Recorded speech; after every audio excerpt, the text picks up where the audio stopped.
Hi, welcome back to It's So Friday here at Robert Kaufman.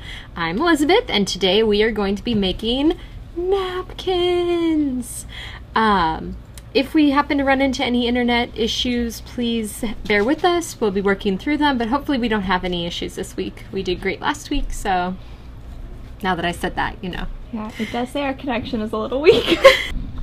Okay, we're sort of back. Okay. Perhaps.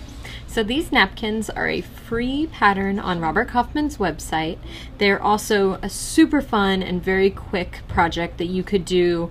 I mean, you'll see. It's a fast project, but they're a very great gift. And we also have an opportunity to add some customizations and some cute embroidery.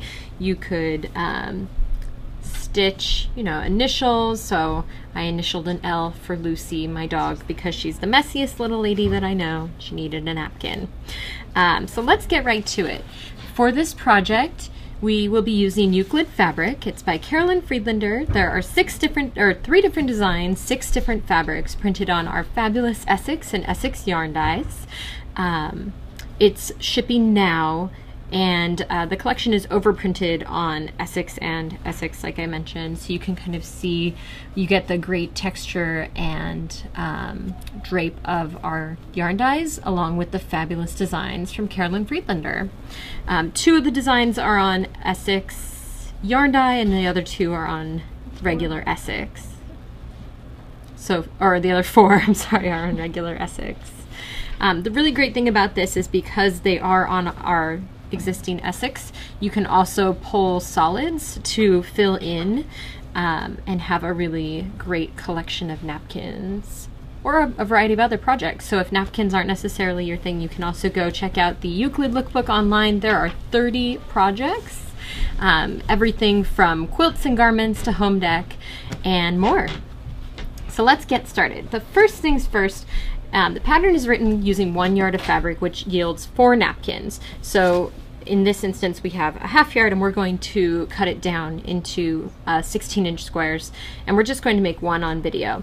The first time I did this, I used a rotary cutter to cut a 16-inch square, but because the way the pattern is written, you're actually going to be pulling the different strands of fabric apart. The easiest way that we've found is to tear the fabric so that it's on the grain, and that way it's a lot easier to make sure that your edges are consistently and beautifully frayed all the way around. So, first things first, I'm just using the edge of my cutting mat to just kind of eyeball 16 inches. So I am going to line it up and leave a little bit extra, not too much, just enough where you can get enough of a grip to rip it. And you're going to just take your scissors and do a little notch. Doesn't have to be a ton. And then you're going to just tear. It's very fun. How'd that feel? So satisfying. And you're going to want to do this on all 4 sides. Be careful of your selvage edge. It already looks like it has a nice fray, but if you try and pull the threads there, they're not going to come apart. So then we're just going to check at about 16 inches and then tear again. And now we have the torn sides on 2 sides, and we're going to do this again for the other 2 sides. So you see, if you don't pick far enough, that happens, where it like tears off some, but then not enough. So let's kind of maybe give it a little bit more space there. That was much better. And then 16 inches again. Now for the purposes of the video today, we're not ironing in between, but you'll notice that when you tear, it does kind of wrinkle up. And so if you're doing this at home, you're going to want to very generously spray water or flatter, and then kind of press back into your square shape before you fray all your edges or pull all the threads for your edges. And what you'll see is you have threads like this, which, you know, if you were quilting, you'd be a little concerned, but since you're doing napkins and you want to do this to your edges, it actually makes it kind of quick and easy. You're going to be pulling these off, and so you can see, since it's nice and straight on the grain, it kind of comes off very easily, but then you don't have any extra off. So the pattern recommends using your seam ripper, and you're not going to be trying to tear the threads apart, but you just want to get kind of in between, and I found it works best to only use just a single strand and once you've got that, you can kind of pull.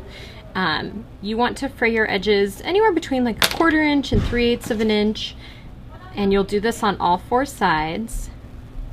You'll see I got 2 there, so I want to just go one by one. So I kind of like them a little bit more frayed than that, so I'm going to pull maybe another strand or 2 out of this side. And so now I'm happy with how my frayed edge looks here.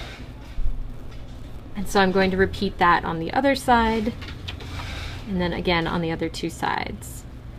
And if you have any questions, please feel free to leave them in the comments, and we'll be answering them towards the end of the show. And if you're just joining us, we are again making the free download pattern for napkins using Euclid fabric from robertkaufman.com. I think the pattern is designed by Carolyn because she is brilliant, and it's a lot of fun. Can you use any other kinds of fabrics for this project? Or? You can use any kind of fabric that has, well, you can use any kind of fabric because they're woven, so it would give you the same effect, but fabrics with heavier yarns tend to work better.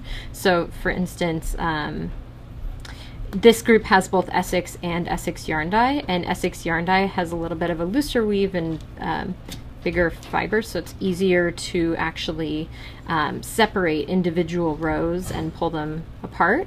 With Essex, you have to be a little bit more careful, and you have to be paying a little bit more attention to it because they kind of get stuck a little bit. But yes, you can use them for, or you can use a variety of different fabrics.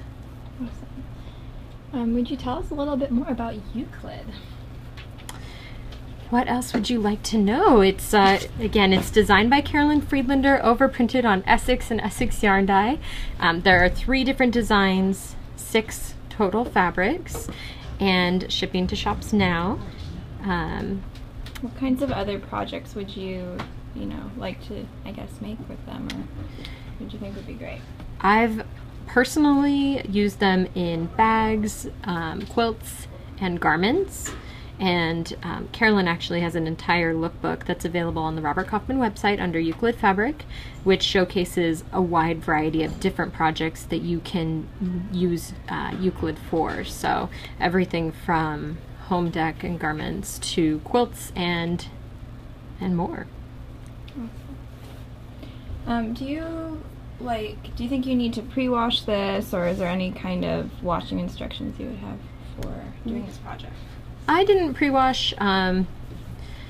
You certainly can pre-wash your fabrics. These are going to be used for napkins, and so I wouldn't necessarily, but you can, and then you can wash them afterwards, and the edges will continue to fray until the stay stitch line, which we're not at. But at this point, we've finished 3 sides of our napkin, so we're almost at the point of stay stitching. So when you do wash, it will it'll stop at your stay stitch line.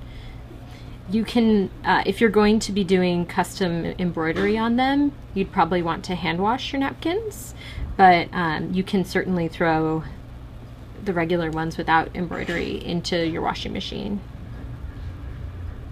Awesome. So yeah, this is a bit of a slow process, guys, the frame. But we're almost done. Okay, so we're pretty happy with the fraying on each 4 sides, and you'll notice that on one side it's blue and on one side it's white for this design, and that's because with the yarn dye it's 2 different colors of yarn that are woven together. So you see, like in the actual fabric, you get this really pretty like light blue kind of flecked appearance, but then on the edges you can really clearly see where the different colors are woven together.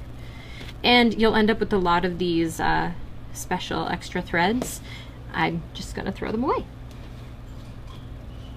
Okay, the next step in this napkin is to just stay stitch close to your frayed edge. So you're not looking at like a 1/4 inch seam allowance from this, but be careful not to stitch too far over so that it's off of the side, because then your stitching won't stop it from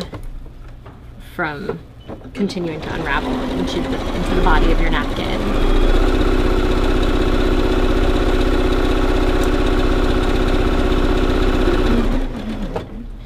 So especially when you get to the ends, be careful, because It can be kind of tricky with some of the different designs to see where the design stops and the frame starts.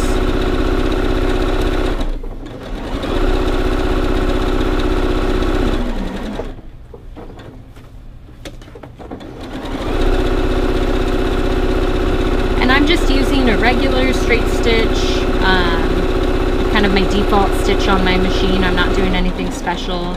You don't need to do anything extra. This will be enough to stabilize it.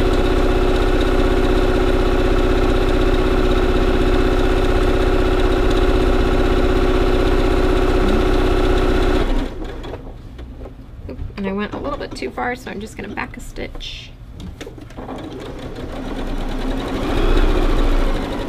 And I did start and stop, go forward and back a little bit at the beginnings.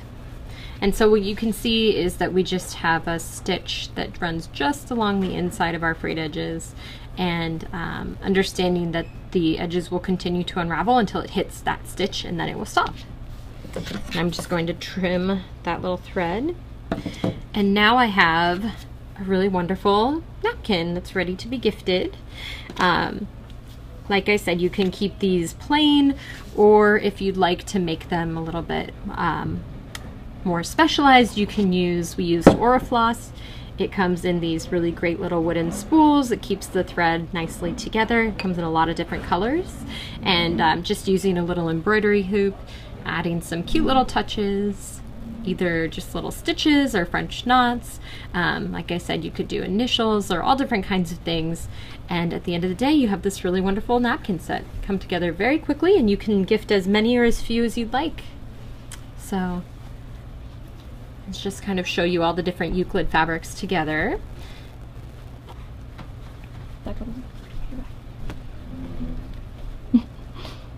Yay! Awesome. So guys, again, this is a live, oh my gosh, I can't even speak. It's a free pattern on our website.